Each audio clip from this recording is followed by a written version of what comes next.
요즘 교회가 참 어렵습니다. 힘들어서 어려운 것이 아니라 창피해서 어렵습니다. 기독교인 사절이라는 문구가 세상 영업장에 등장하고 있습니다. 이런 상황에 대해 할 말은 태산처럼 많으나 말하면 말할수록 구차한 변명 같아서 그냥 유구무원입니다. 이럴 때일수록 우리 믿음의 사람들은 어떻게 해야 하나요? 더욱 자신을 성찰하며 회개할 때는 당연합니다. 우리 교회적으로도 마찬가지입니다. 누구 탓할 것도 없습니다. 어느 교회 말할 것도 없습니다. 세상에 소금이 되지 못하고 세상에 빛이 되지 못한 내 탓이요 우리 교회 탓입니다. 교회가 세상에 희망이 되자는 그런 바람으로 저는 지난주부터 함께 말씀을 나누고 있습니다. 우리가 너희 모두로 말미암아 항상 하나님께 감사하며 기도할 때에 너희를 기억함은 너희의 믿음의 역사와 사랑의 수고와 우리 주 예수 그리스도에 대한 소망의 인내를 우리 하나님 아버지 앞에서 끊임없이 기억하매니. 데살로니가전서 1장 2절과 3절 말씀에서 사도 바울은 이 세 가지 단어를 표현합니다. 믿음의 역사, 사랑의 수고, 소망의 인내. 그래서 저는 지난 시간에 믿음의 역사라는 부분을 그렇게 중점적으로 함께 말씀을 나누었습니다. 로마로 향하는 그 험한 백길에서 풍랑을 맞은 사도 바울, 그 사도 바울이 보여준 그 믿음의 역사, 그것은 곧 믿음의 사람이 보여준 세상을 향한 영적 리더십이었습니다. 왜 사도 바울이 믿음의 사람이었습니까? 지난주일 말씀드린 대로 그는 말씀의 사람이었습니다. 주께서 그에게 하신 그 말씀을 믿음으로 붙들 수 있었습니다. 그래서 그는 담대하게 선포했습니다. 이제는 안심하라. 이제는 안심하라. 내가 너희를 권하노니 이제는 안심하라. 너희 중 아무도 생명에는 아무런 손상이 없겠고 오직 배뿐이니라. 나의 속한 바 곧 나의 섬기는 하나님의 사자가 어젯밤에 내 곁에 서서 말하되 바울아 두려워하지 말라. 내가 가이사 앞에 서야 하겠고 또 하나님께서 너와 함께 항해하는 자를 다 내게 주셨다 하였으니 그러므로 여러분이여 안심하라. 나는 내게 말씀하신 그대로 되리라고 하나님을 믿노라. 그런즉 우리가 반드시 한 섬에 걸리리라. 사도 바울은 담대히 외쳤습니다. 믿음으로 외쳤습니다. 그 믿음의 근거는 말씀이었습니다. 주의 사자가 사도 바울에게 전해준 말씀, 그 말씀을 붙들고 사도 바울은 거침없이 담대하게 외쳤습니다. 사도 바울도 그 풍랑 속에서 살아갈 수 있으리라는 그런 계산은 사실 없었던 것이었습니다. 그러나 주께서 말씀하셨기에 그는 그 말씀을 믿음으로 붙잡고 외쳤습니다. 배 안에 있던 사람들이 죽음에서 생명으로 옮겨지는 순간이었습니다. 우리 트리니티 한인교회도 이런 영적 리더십이 이 세상을 향해서 있어야 할 때입니다. 말씀에 서서 죽음의 혼돈과 공포에 떨고 있는 이 세상 사람들, 이 세상을 향해서 믿음으로 우리는 담대히 선포해야 합니다. 무엇을요? 주님의 말씀을. 그래서 우리는 매일 적어도 성경 한 장은 읽고 있습니다. 교회가 교회의 사명을 이렇게 목숨 걸고 감당할 때 사도 바울이 하나님께서 그에게 주신 그 선교의 전도의 교회를 세우는, 교회를 사랑하는 그 사명을 주셨을 때 그 사명을 위해서 땅끝까지 가기로 작정하고 살아갔던 그 사도 바울이 어떤 상황 속에서도 하나님의 허락하시면 죽을 수 없었던 것 같이, 아니 오히려 그 상황 속에서 그와 함께 했던 다른 사람들, 믿는 사람들뿐만 아니라 믿지 않는 세상 사람들의 목숨도 사도 바울로 인해서 살아나게 되었던 것처럼 오늘 우리 트리니티 한인교회가 있으므로, 우리의 믿음의 사람들이 있으므로, 이 아버지 보도 땅에 있는 믿는 사람들이나 믿지 않는 사람들이 그렇게 살아낼 수 있다면, 그렇게 사람을 살리는 교회가 될 수 있다면, 이것이 바로 오늘 우리가 간절히 소원하는 세상의 희망이 되는 그런 교회인 줄로 믿습니다. 오늘은 사랑의 수고라는 말씀을 집중해서 함께 나누고자 합니다. 세상의 희망이 되기 위해서는 믿음의 역사뿐만 아니라 사랑의 수고가 있어야 합니다. 사실 사랑의 수고라는 말을 했을 때 그 무게의 방점은 수고에 있습니다. 그 수고를 어떻게 감당했느냐? 그 수고가 어떤 수고냐? 사랑의 수고다 이겁니다. 그래서 사랑의 수고입니다. 그런데 오늘 저는 거기보다는 그 사랑 자체에 조금 무게를 싣고 함께 생각해 보고자 합니다. 사실 이번 말씀을 준비하면서 제 자신 스스로가 사랑이 그렇게 풍부하지 않고 또 사랑의 수고를 했는 그런 기억들이 별로 많지 않고, 아니 없다고 해도 과언이 아니죠. 참 힘들더라고요. 그러나 저의 허물과 저의 부족함은 일단 내려놓고 오늘 이 말씀을 통해서 저부터 사랑의 수고가 무엇인지 경험해 나갈 수 있는 그런 축복의 자리로 나아가고자 결심하며 이런 말씀을 전하고 싶습니다. 우리 트리니티 한인교회 모든 주님의 성도님들, 오늘 저와 함께 사랑의 수고, 이 사랑의 수고 앞에 담대하게 나설 수 있는 그런 믿음의 사람들 되기를 소원합니다. 그러면 그러한 수고를 하기 이전에 우리가 그 사랑의 수고가 있을 때 그 사랑이 어떤 사랑인가? 그래서 저는 제목을 우리를 사랑하시는 하나님 이렇게 결정했습니다. 그러고 보니까요, 사도 바울이 그렇게 이 세상과 교회를 섬길 수 있었던 것은 바로 그가 하나님의 사랑을 알았던 것입니다. 하나님의 사랑을 받았던 것입니다. 하나님의 사랑을 경험했던 것이었습니다. 그의 부르심 속에서 그를 사랑하시는 하나님의 음성을 그는 새길 수 있었던 것입니다. 사도 바울은 그래서 사랑의 수고가 어떤 말인지 알고 분명히 데살로니가 교회 교인들에게 사랑의 수고를 그렇게 외칠 수 있었습니다. 그 바울이 만난 하나님, 그 하나님은 사도 요한의 말을 빌리면 바로 사랑이라고 그렇게 말씀하십니다.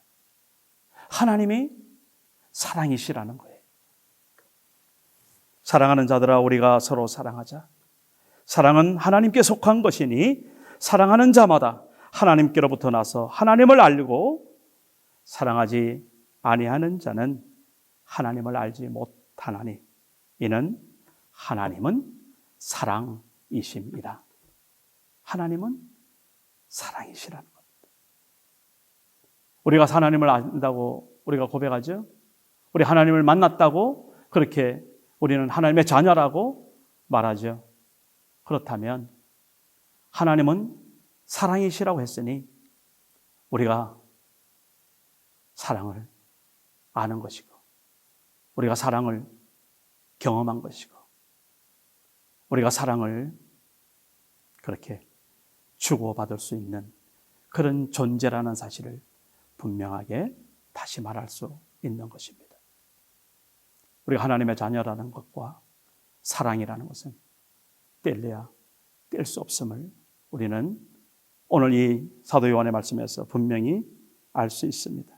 그렇다면 이 하나님의 사랑은 어떤 사랑이었을까?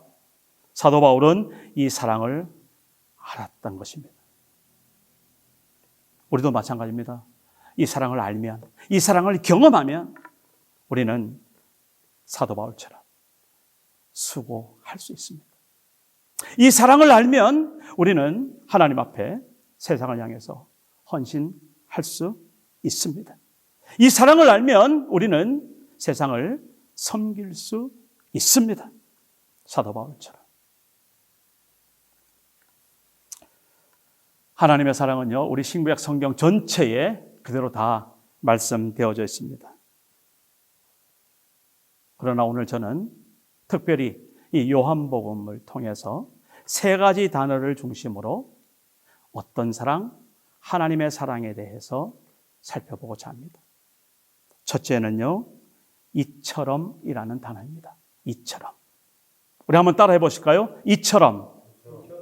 요한복음 3장 16절이죠. 하나님이 세상을 어떻게 이처럼 사랑하사 했을 때 그 이처럼입니다.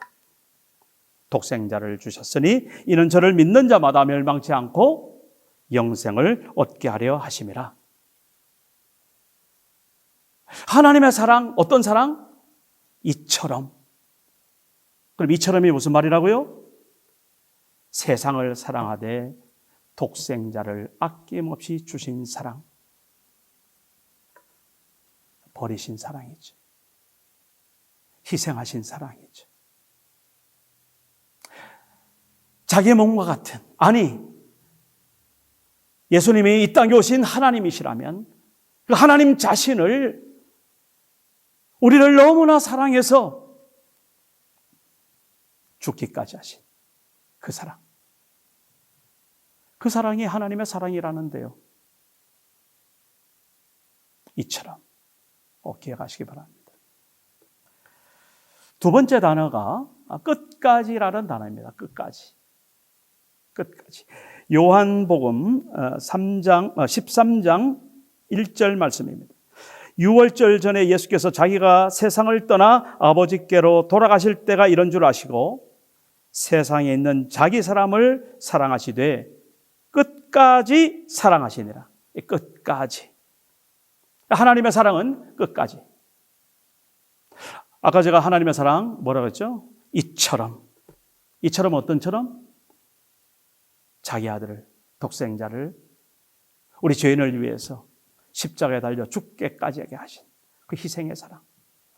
그렇다면 여기 끝까지라는 말은 누구에게입니까? 땅에 있는 자기 사람들.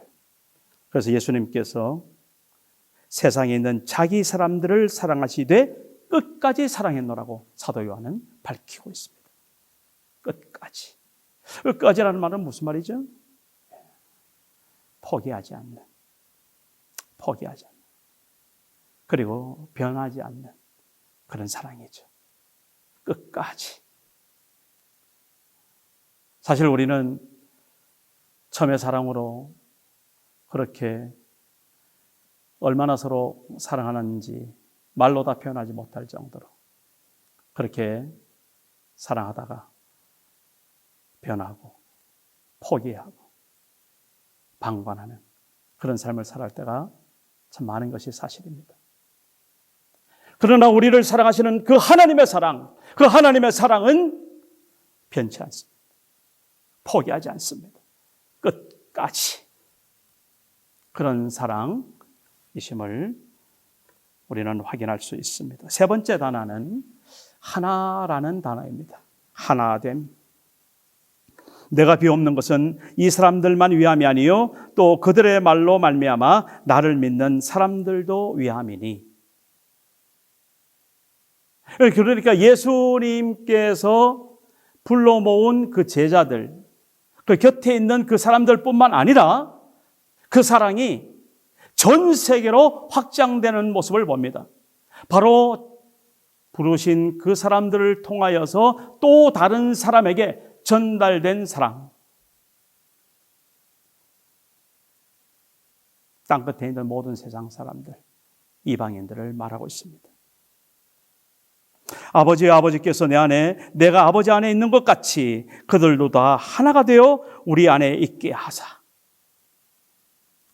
그래서 예수를 믿는 하나님의 자녀들을 통하여서 예수를 믿게 된 다른 이방 세상 사람들도 그렇게 처음 주님을 따르는 그 하나님의 자녀들과 하나가 된 것을 뛰어넘어서 이 세상에 있는 모든 사람들이 예수 그리스도를 통하여서, 그 믿음을 통하여서 삼위일체 되시는, 하나 되시는 그 삼위일체 하나님과 하나 되는 하나됨, 그 하나를 허용하시는 하나님의 사랑, 차별하지 않는 하나님의 사랑입니다. 하나님 자신과도 동일하게 우대해 주시고 함께 해 주시고 인정해 주시는 그 죄인들, 그들을 차별하지 않으시고 그렇게 받아주시는, 그렇게 허락해 주시는, 허용해 주시는 그 놀라운 하나님의 사랑, 그것이 바로 우리를 사랑하시는 하나님의 사랑이심을 믿습니다.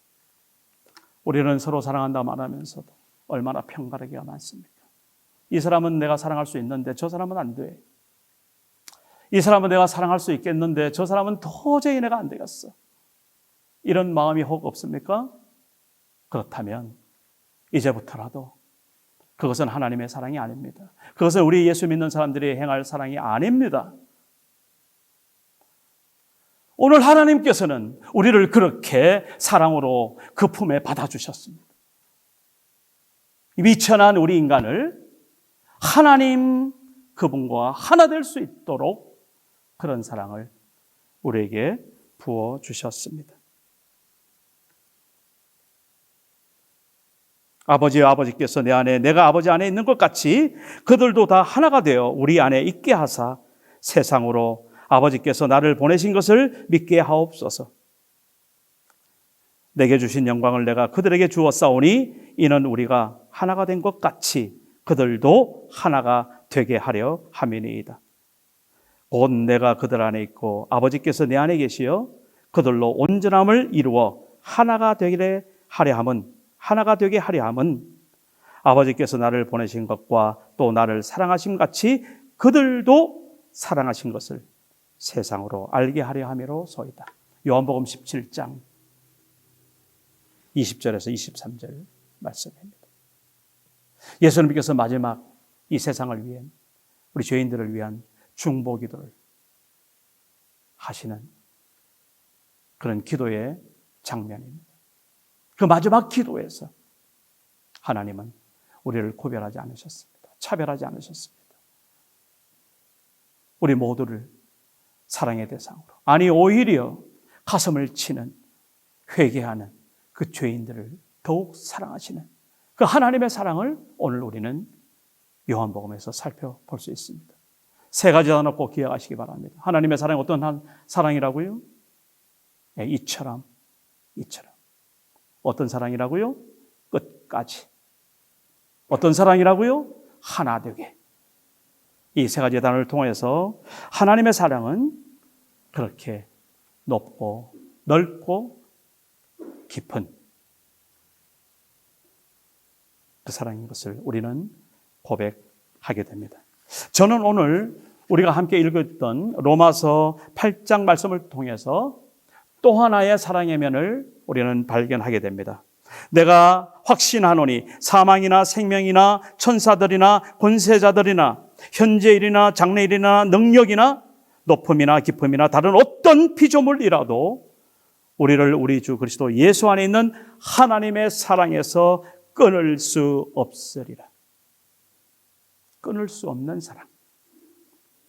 그래서 우리는 하나님 앞에 택한 족속이요, 왕같은 제사장이요, 거룩한 나라라는 것입니다. 이 하나님의 사랑은 이 세상 있는 그 어느 누구도 끊을 수가 없습니다. 이 하나님의 사랑의 능력입니다. 이 하나님의 사랑의 권세인 것입니다. 오늘 우리 트리니티 한인교회 모든 성도들이 이런 사랑을 잘 기억하시고 이 사랑 가운데서 무엇을요? 사랑의 수고. 그 사랑을 우리가 알 때, 그 사랑을 우리가 경험할 때, 그 사랑을 우리가 우리의 삶 가운데 받아들일 때 우리는 비로소 수고의 자리로 나아갈 수 있음을 우리는 자신할 수 있습니다. 사랑은 머리로 하는 것이 아닌 것은 두말할 필요가 없습니다. 사랑이 감정인 것은 우리 젊었을 적에 누구라도 그것은 한 번씩은 다 경험해 봤습니다. 그러나 그것이 다가 아닌 것은 압니다. 사랑이 사랑인 것은 우리가 손과 발을 들여 우리의 의지력을 동원해서 수고할 수 있는 그런 자리에 서 있을 때 우리는 비로소 하나님의 그 크신 사랑을 고백하는 자요, 그 사랑 가운데 주님과 함께 동행하는 자인 줄로 믿습니다. 로마서 10장 4절에 그리스도는, 우리 예수님은요, 율법의 마침이라고 했습니다. 로마서 13장 8절에서 10절 보니까요, 사랑은 율법의 완성이라고 했습니다. 피차 사랑의 빛 외에는 아무에게든지 아무 빛도 지지 말아라. 남을 사랑하는 자는 율법을 다 이루었느니라. 뭐라고요? 다른 사람을 사랑하는 자는, 자기를 사랑하는 것과 다르죠. 남을 사랑하는 자는 율법을 다 이루었다고 사도 바울은 전하고 있습니다. 간음하지 말라, 살인하지 말라, 도둑질하지 말라, 탐내지 말라 한 것과 그 외에 다른 계명이 있을지라도 내 이웃을 내 자신과 같이 사랑하라 하신 그 말씀 가운데 그 계명들이 다 들었다고 말하고 있습니다. 사랑은 이웃에게 악을 행하지 아니하나니 그러므로 사랑은 율법의 완성이라고 말씀하십니다. 예수님께서도 친히 우리에게 새 계명을 주셨어요. 여러분 아시죠? 새 계명을 너에게 주노니 서로 사랑하라. 내가 너희를 사랑한 것 같이 너희는 서로 사랑하라. 너희가 서로 사랑하면 이로써, 너희가 서로 사랑하면 이로써 너희가 내 제자인 줄 알리라. 예수님께서 주신 새 계명. 오늘 우리 트리니티 한인교회가 사랑의 수고가 있는 교회로 소문나기를 소원합니다. 그러기 위해서는 우리를 사랑하신 그 하나님의 사랑, 그 하나님의 사랑이 어떤 사랑인지 아시겠죠? 이처럼 끝까지 하나 되게 거기지 마시고요. 그리고 변치 않는, 끊을 수 없는 사랑 잊지 마시고요. 서로 사랑, 우리에게 주신 새 계명 잊지 마시기를. 그래서 이번 한 주간 사랑의 수고로 하나님 앞에 영광 돌리는 우리 트리니티 한인교회 된 줄로 믿습니다.